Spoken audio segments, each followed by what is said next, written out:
Bom dia a todos, todas. Desculpa aqui, eu já tenho voz rouca nessa hora da manhã, então tá difícil. Mas enfim, espero que a gente consiga se comunicar bem. Primeiro agradecendo a secretaria, agradecendo a presença de vocês. Pra gente é muito importante estar aqui hoje. Eu já vou contar uma história que vai talvez localizar isso melhor. E uma feliz coincidência de que os dados da nova edição do Indicador de Alfabetismo Funcional foram publicados ontem pela primeira vez. Então, hoje vocês estão vendo em primeiríssima mão a mais recente medida desse indicador. Não sei se quem já ouviu falar, quem conhece, é uma coisa que hoje está bastante conhecida e reconhecida, esse INAF, Indicador de Alfabetismo Funcional. É um estudo que nasceu no ano 2000, de uma parceria entre duas organizações de sociedade civil, nós do Instituto Paulo Montenegro, que é uma organização que é apoiada pela empresa Ibope, e a ONG Ação Educativa, que talvez muitos de vocês também que estão na área da educação de adultos conheçam bem, uma ONG que vem há anos militando aí na causa da educação e da educação de adultos em particular. Nasce de uma feliz soma de expertises, né? O Ibope é uma empresa privada que faz pesquisa, resolveu lançar resolveu dedicar parte do seu lucro a gerar um serviço social, prestar um serviço que pudesse ser de benefício para a sociedade. Tentamos localizar o que seria uma boa temática para trabalhar, e a Ação Educativa foi quem trouxe a temática da alfabetização, do alfabetismo funcional. Num cenário em que a gente começava já a ter recorrentemente, né, as pesquisas educacionais que rolam na escola, os SAEBs, os SARESPs, os PISAs, os não sei o quê, mas a gente não tinha noção do que acontecia fora do ambiente escolar. Então, enquanto a população que estava na escola, os estudantes, os alunos, estavam sendo já monitorados com continuidade, às vezes até excessiva, dessas avaliações de larga escala, uma vez saído da escola, a gente perdia a noção do que estava acontecendo. Então a sugestão veio da Ação Educativa, da Vera Mazagão, que era uma especialista, até hoje, mas hoje ela está meio que aposentada, trazendo essa temática como sendo relevante. A gente embarcou e juntos começamos a construir a metodologia para medir esse indicador. Na época, a gente até consultou, né, verificou o que tinha disponível no mundo e tal. O Unesco é uma grande fonte, eles têm estudos em vários lugares, em vários países do mundo que olham para essa questão do alfabetismo funcional ou da alfabetização ao longo da vida, como a Unesco costuma tratar. Mas a gente acabou diagnosticando que a gente tinha uma dificuldade ali. Ou você tinha alguns estudos que eram focados para países que estão muito atrás da gente, onde eram pesquisas que estavam tentando pegar a alfabetização mesmo, aqueles países muito pobres, uma parcela enorme da população ainda analfabeta, que não iam servir para nós, porque a gente ia tirar um retrato e a gente ia sair muito bem demais na foto. E tinha aqueles outros estudos que eram mais ligados a países de primeiro mundo e que estavam visando eventualmente localizar deficiências de alfabetismo em nichos de população, a população imigrante, a população, enfim, que de alguma maneira não era a média da população, eram nichos específicos. E aqui a gente tem uma situação que estava entre uma coisa e outra. Precisamos criar então uma metodologia para isso. Começamos a medir no ano 2001, nós estamos na 10ª edição do INAF, que saiu ontem, é a de número 10, nesses 18, nesses 17 anos de trabalho. E o que é? O que a gente faz? É uma pesquisa que tem uma amostra selecionada para representar os brasileiros como um todo, de 15 a 64 anos, então a gente está olhando uma faixa específica de idade, de todo o Brasil, em todas as regiões, norte, sul, rural, urbana, etc. E seleciona essa amostra e vai presencialmente na casa das pessoas e aplica com eles 2 tipos de questionário. Por um lado é um questionário mesmo, onde a gente faz aquelas perguntas: sexo, idade, classe, escolaridade, trabalho, enfim, aquelas que a pessoa responde para a gente ter um retrato de quem ela é. E a outra é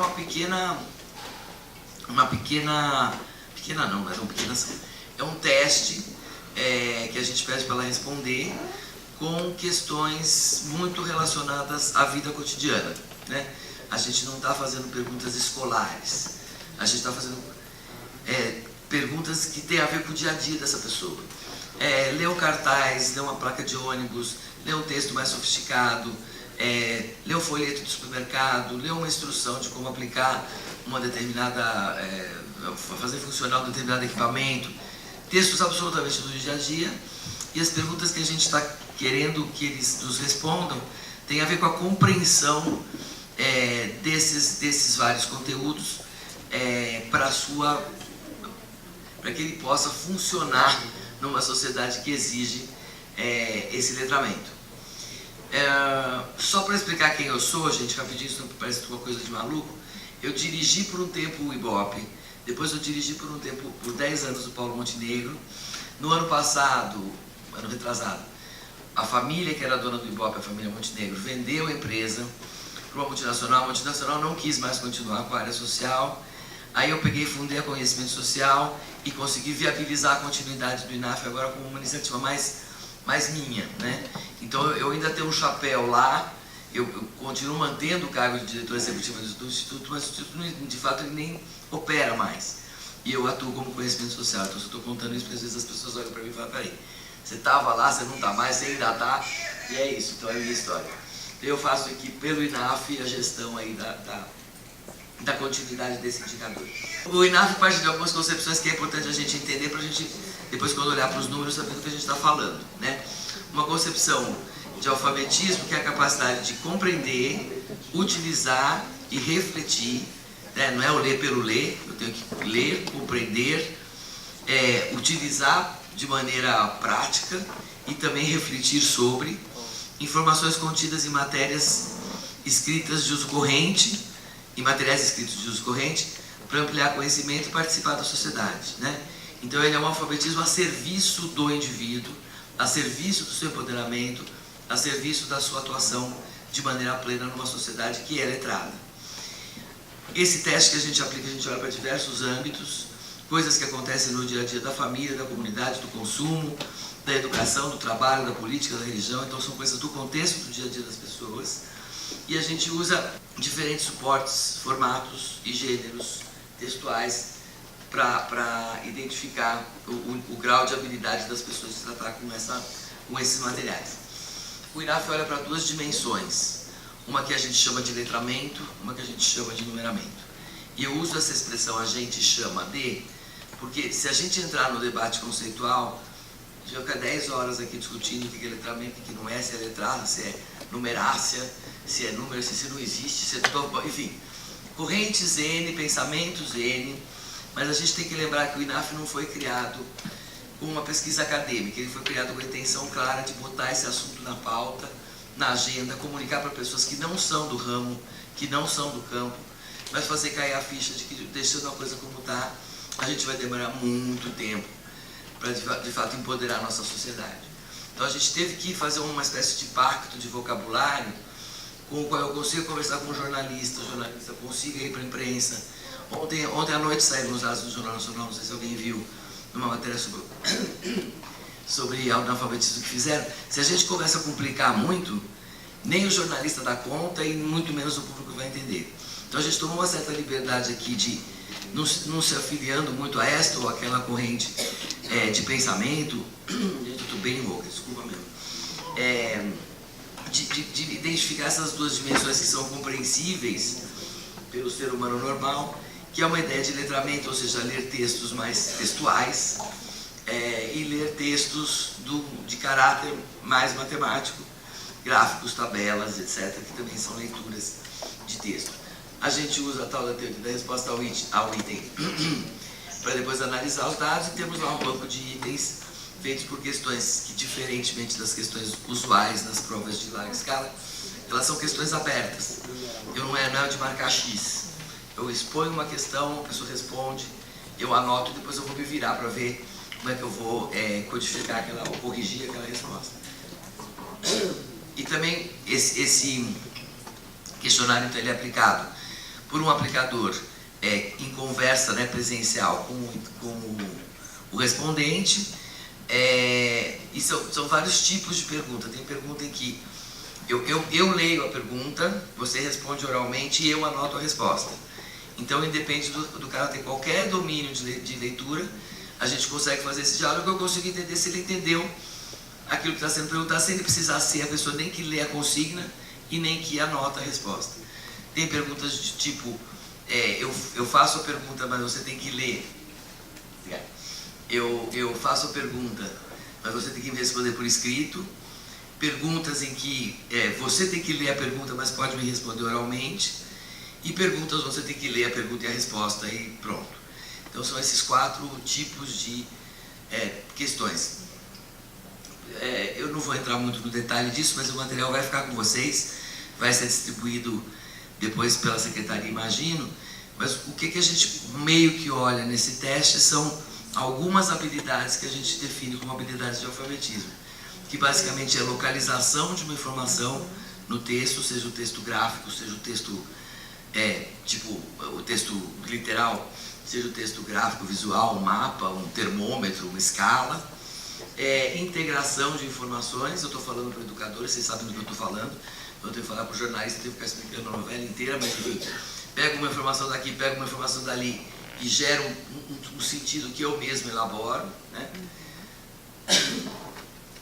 Essa elaboração e de fato esse passo sucessivo, e a avaliação no sentido de eu ler um texto, por exemplo, perceber uma ironia, perceber uma coisa que está para além daquilo que está explícito no texto, né?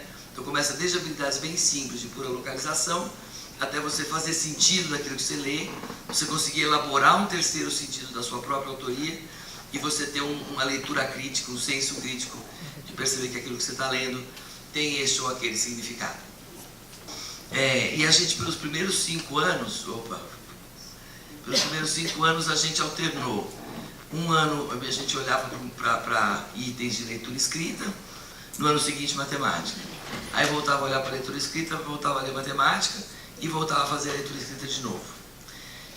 Quando a gente chegou em 2005 ou 2006, a gente percebeu, a gente resolveu fazer uma pausa, assim, uma espécie de avaliação desse período anterior, e começou a fazer algumas análises estatísticas e percebeu que no fundo existe uma correlação muito alta entre quem respondia uma coisa e respondia a outra. A gente fez análises usando a teoria de resposta ao item e acabou resolvendo construir uma ideia mais global de alfabetismo, sem separar aquilo que era texto daquilo que era número. Eu acho que ela faz muito mais sentido. Então hoje a nossa prova contém itens daquilo que a gente chama letramento e chama numeramento, e batiza essa coisa conjunta de alfabetismo, né? Então nesse momento aqui a prova deixa de ser separada por dimensão, e passa a ser uma prova integrada com as 2 dimensões. Se alguém tiver interesse, tem um montão de coisa publicada sobre o INAF, de inclusive livros aí, esse é o último que foi lançado e que conta um pouco dos 10 anos que o indicador mostrou ao longo dos seus primeiros 10 anos de trajetória.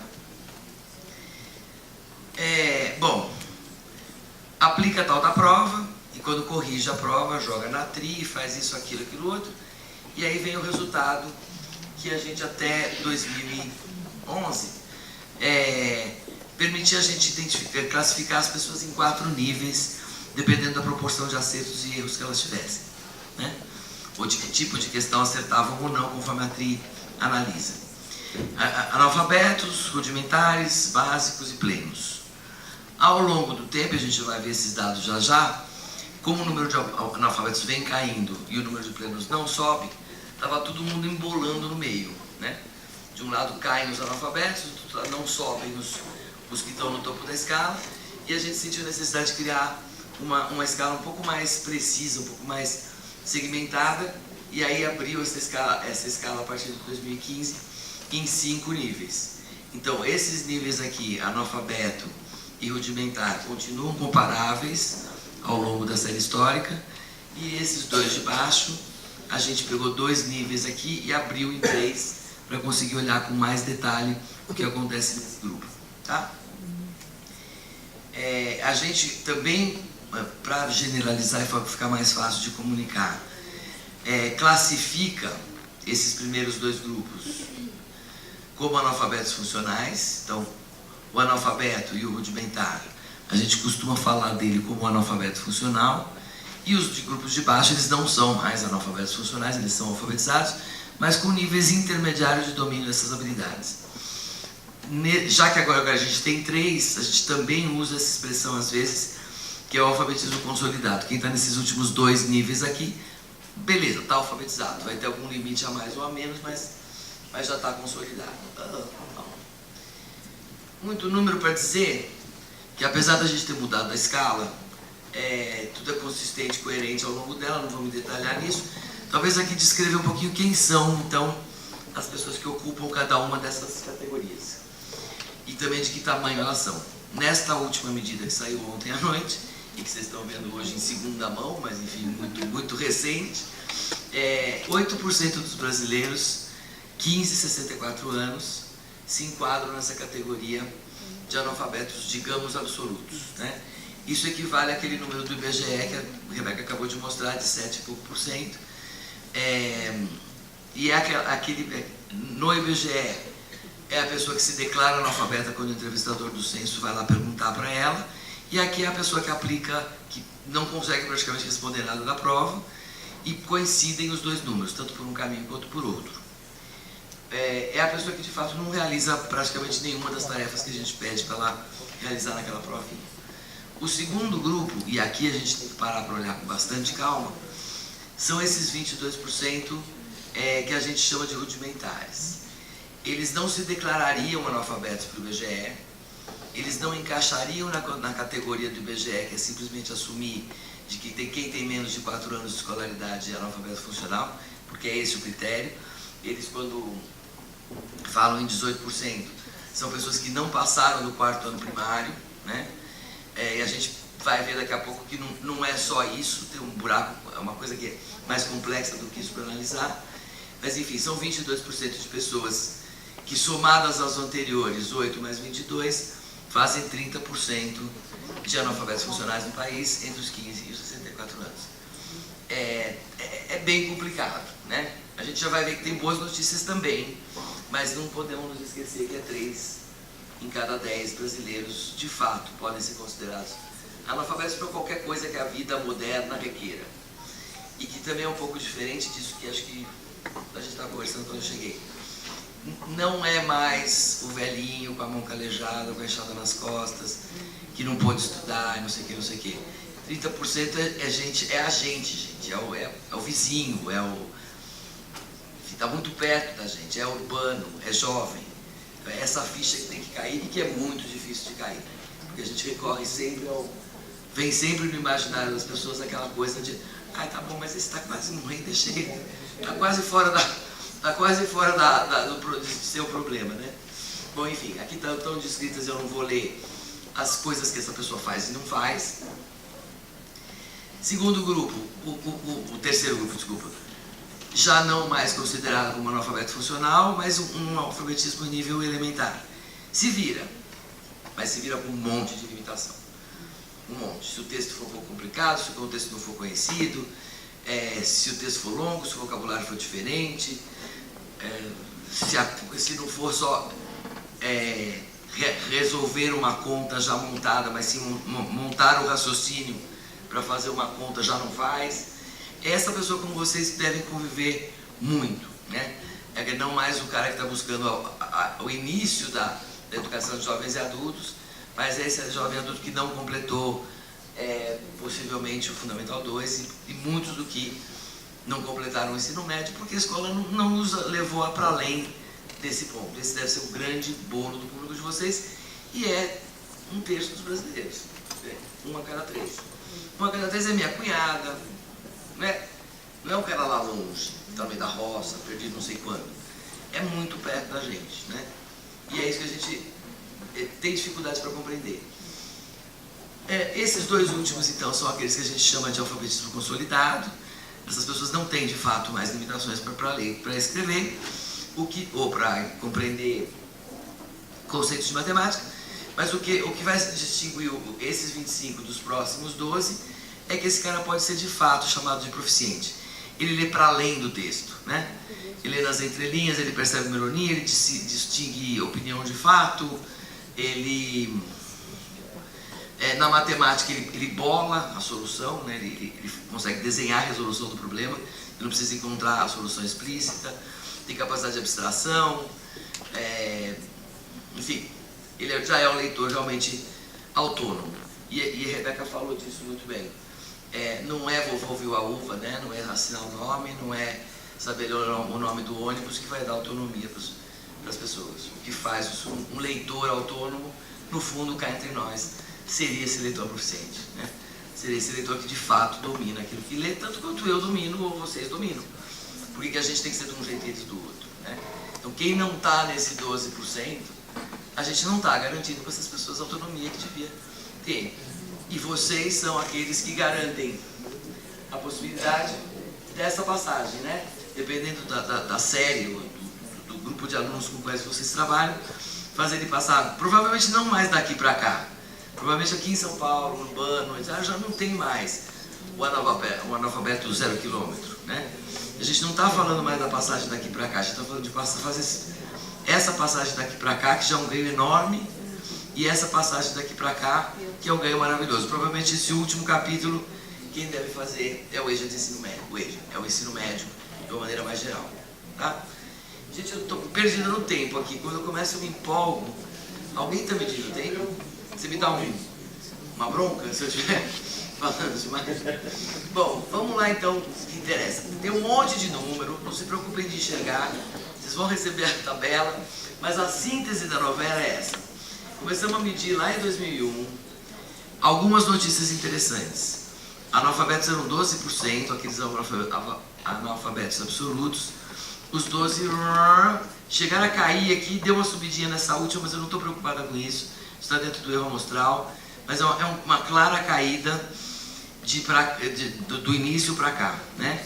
Tanto que se eu somo esses dois analfabetos e rudimentares, que dão o meu analfabeto funcional, caiu de 39 para 29, 10 pontos percentuais em 18 anos, uma coisa gigante. É de ficar, uau, bacana, orgulhoso, feliz. A gente fez alguma coisa nesse país muito bem feita, que fez com que a gente conseguisse cair 10 pontos percentuais de analfabetos funcionais ao longo da vida. É bom ter 29? Não, é horrível. Mas já foi 40. Então, temos que ficar felizes do que a gente avançou. Onde está o problemaço? Que todo mundo está saindo daqui e está embolando aqui. Porque olha essa aqui, ó. Os proficientes, aqueles que de fato são autônomos, aqueles que de fato tocam a vida, aqueles que de fato ninguém faz de bobos, de uma certa maneira, eram 12, continuam 12 igualzinho. Quem são esses 12? Os mesmos de sempre. São as classes mais altas, que vêm de famílias letradas, que estudam em melhores escolas, que têm os melhores empregos, que têm a maior renda. Então, no fundo, a gente não conseguiu sair daqui, apesar de ter avançado muito em termos de escolarização da nossa população, tá? De novo, legal que eu não tenho mais 60%, que eu consegui subir de 60% para 70% minha proporção de funcionalmente alfabetizados. Ainda é pouco, subimos, mas a qualidade dele não subiu do jeito que a gente gostaria. Ele saiu do ruim e ele foi para o mais ou menos, tá? A gente vê que essa relação é clara. 99% de quem não tem nenhuma escolaridade é um analfabeto funcional, né? À medida que a escolaridade vai crescendo, Fundamental 1, Fundamental 2, médio, superior, a proporção de analfabetos funcionais cai. E ao contrário, né? A proporção de funcionalmente alfabetizados sobe. Onde está a encrenca? Naquilo que não é lógico no meio dessa estrutura, né? E aí que a gente vai olhar com mais calma. Por exemplo, nessa última medida que a gente está lançando ontem, de quem não tem nenhuma escolaridade, 82% é analfabeto absoluto, mas 17% sabe ler. Que é o cara que não foi para a escola, não frequentou a escola, né? A vida ensinou, a família ensinou, ele procurar aprender sozinho deu conta. Então, nas baixas escolaridades, a gente até tem boas notícias. De que apesar de escolaridade baixa, né, que é o cara que não completou o antigo primário. Como eu tenho pessoas de mais idade na amostra, a maioria dos meus entrevistados, eles têm até 4 anos de Fundamental 1, né? Não é o Fundamental de 5. Mas enfim, eles estão aqui ainda. E apesar de só terem feito até 4 anos de escola, 30% deles já estão em níveis bons de alfabetismo. Porque, de novo, a vida puxou.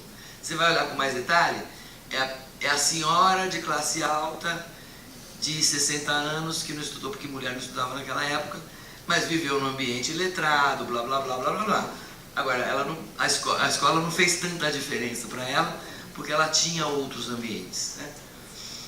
E aí, quando a gente começa a entrar para cá, o bicho começa a pegar.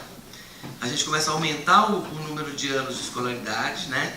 Aqui a pessoa vai ter 8 ou 9 anos de escolarização, aqui vai ter 12, e aqui vai estar no início, no superior, e vai mantendo uma parcela importante de estudantes que não chegam onde deviam chegar, né? Olhar só para o ensino médio como referência, mas a gente tem pessoas que estão ou completaram o ensino médio, 45% delas aonde deveriam estar, os outros 55% já ficou para trás, né?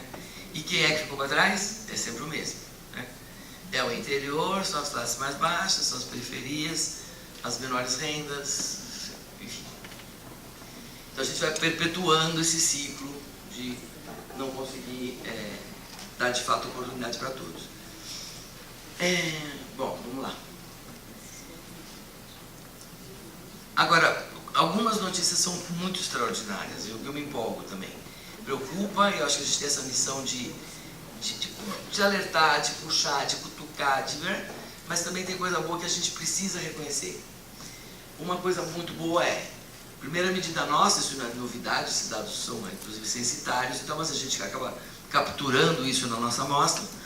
Nas nossas primeiras medidas, acho que 40% de quem a gente entrevistava lá no ano 2001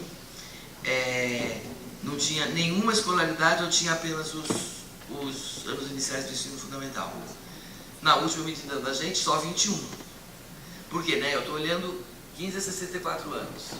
Então a banda está passando aqui. Os velhinhos estão saindo da minha janela e está entrando a galera mais nova.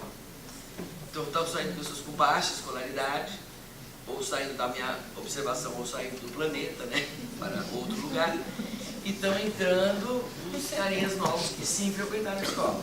Então é natural que eu enxergue esse movimento de melhora. Seria catastrófico se não.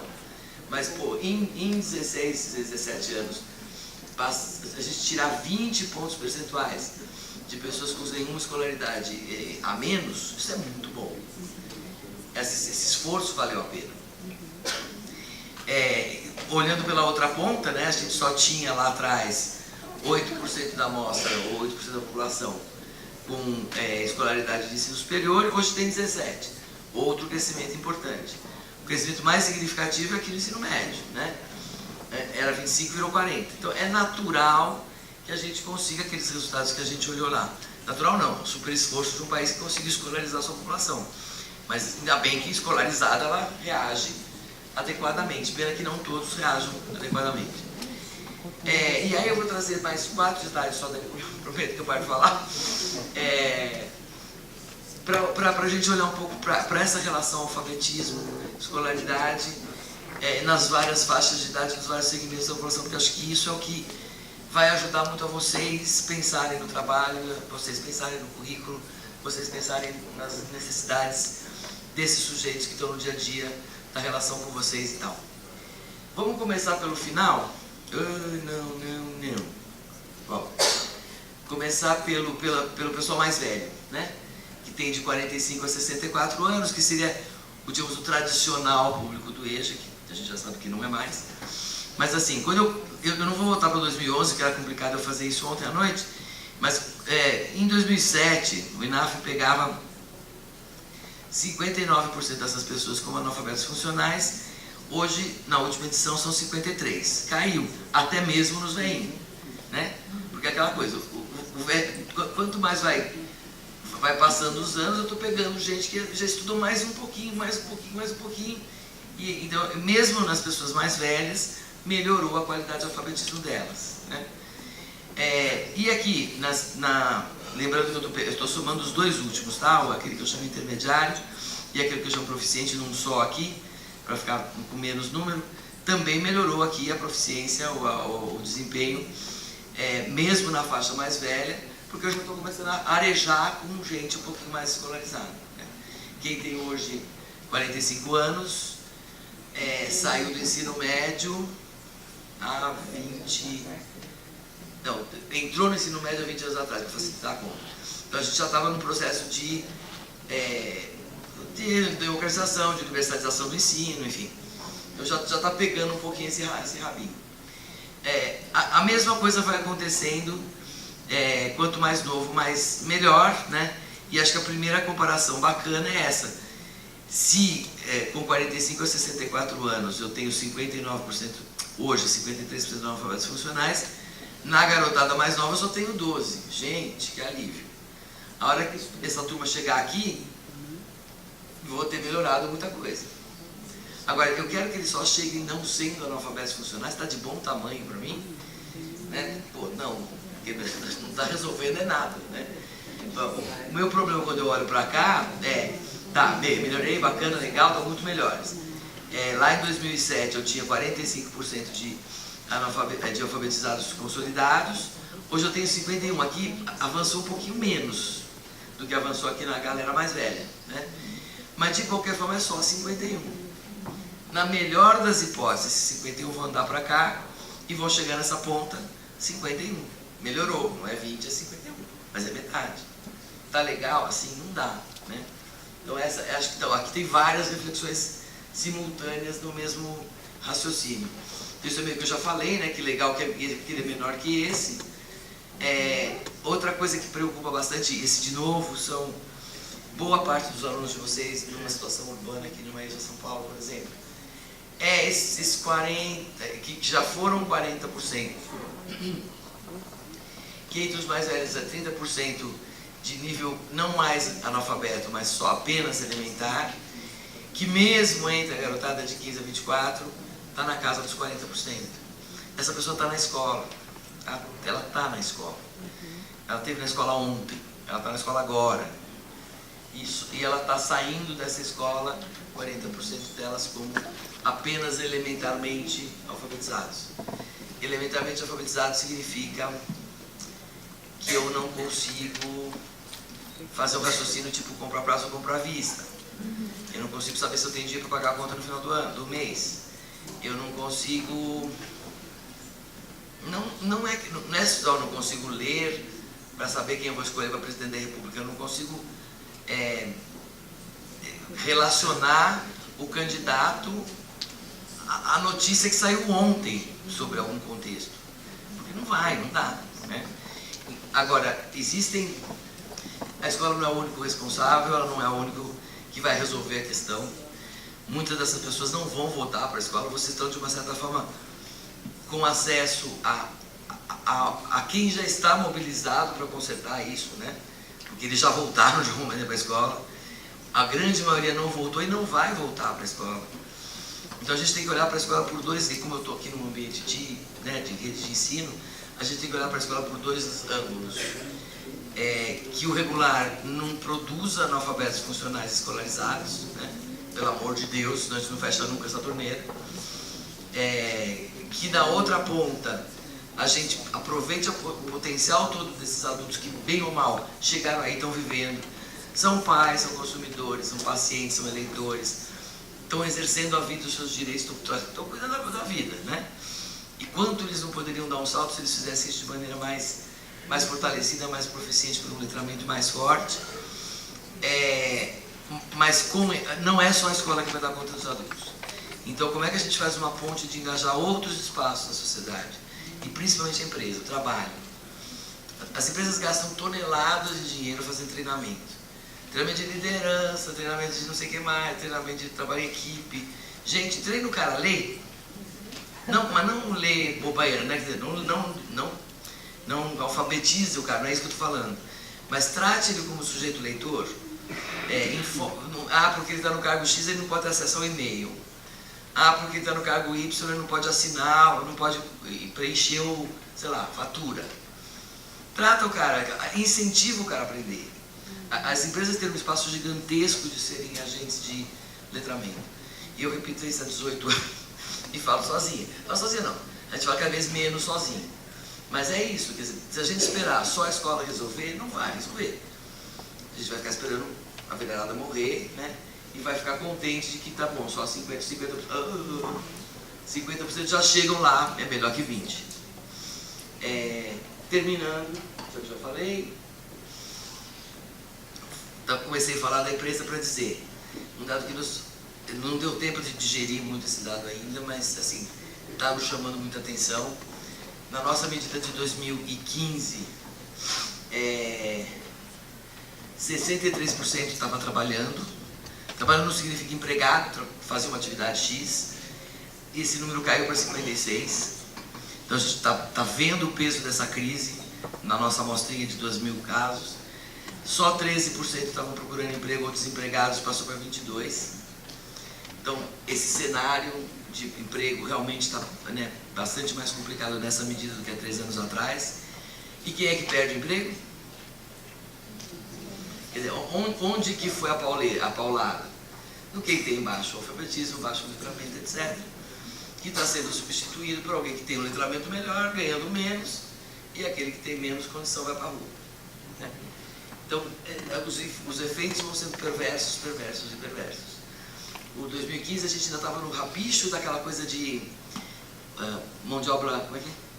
Pleno emprego. Que tipo, as empresas estavam desesperadas para a gente contratar qualquer um e tentar qualificar, porque o cara não vem com a qualificação que ela precisa. Então ela investe para qualificar e assim que ela pôde, porque diminuiu a situação de emprego, de empregabilidade no país, ela se livrou daqueles mais complicados, mais difíceis, mais limitados, trouxe outro mais preparadinho. E esse cara vai ficar para fora. E ele é pai de uma criança que por sua vez também não consegue, enfim, né? Não preciso contar essa história para vocês. Quase. Última coisa, então isso aqui são os dados só super preliminares mesmo, a gente só cruzou algumas variáveis demográficas, assim, para ter uma primeira ideia. A gente está trabalhando em alguns estudos especiais que vão focar em algumas coisas. Então vai ter um estudo especial sobre o trabalho, um estudo especial sobre digital, aí acho que tem uma outra potencialidade bem legal de ver o que é essa coisica do WhatsApp, do não sei o que, está levando gente a usar habilidades de letramento que não usariam em outros contextos. A gente está olhando para uma questão de mulheres, os múltiplos papéis das mulheres e como o letramento se relaciona com eles. A questão de raça, né, enfim, a população negra, que por ter menos escolaridade tem menos letramento, então a gente fica de novo rodando no mesmo lugar. E mais alguns outros temas específicos, participação social, como é que essas coisas se conversam e tal. A gente vai fazer essa análise, talvez possa ser, se vocês me convidarem eu volto aqui depois contar para vocês. A gente quer analisar um pouquinho as trajetórias escolares das pessoas, quer dizer, como é que se formar, como é que terminar um ciclo na idade certa faz X coisa no alfabetismo da pessoa depois, versus outros dela na idade adulta. Como estudar na escola privada ou na pública, como ter vindo de pais escolarizados ou não.